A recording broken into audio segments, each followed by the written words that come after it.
السلام علیکم ورحمۃ اللہ وبرکاتہ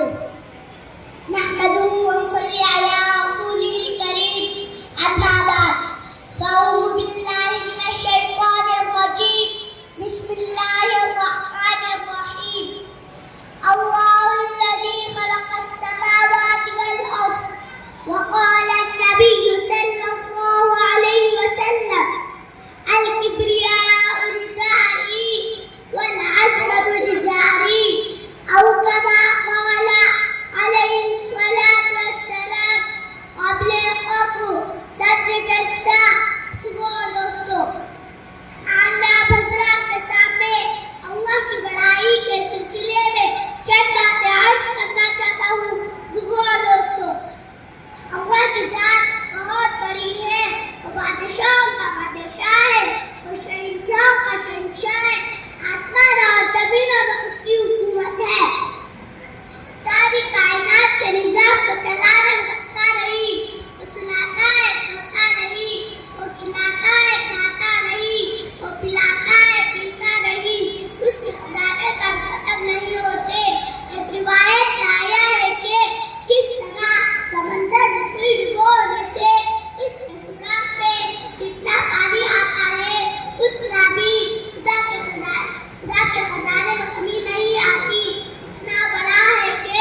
اس کی بڑائی کی کوئی انتہا نہیں، اتنا عظیم کہ اس کی عظمت کی کوئی انتہا نہیں۔ دوستو اللہ کی شان اتنی بڑی ہے کہ اس کے سامنے سب کی زبانیں بند ہو جاتی ہیں، اس کے سامنے سب کے چہرے جھک جاتے ہیں،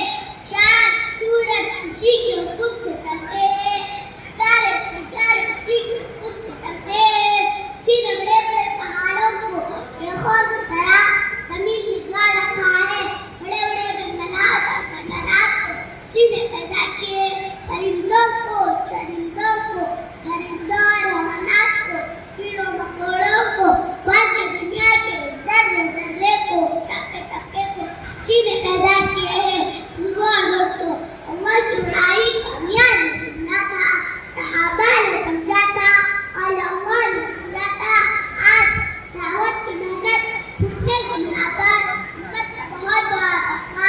اپنے دلوں میں مخلوق کی عظمت کو بٹھا کر خالق کی عظمت سے محروم ہوا ہے۔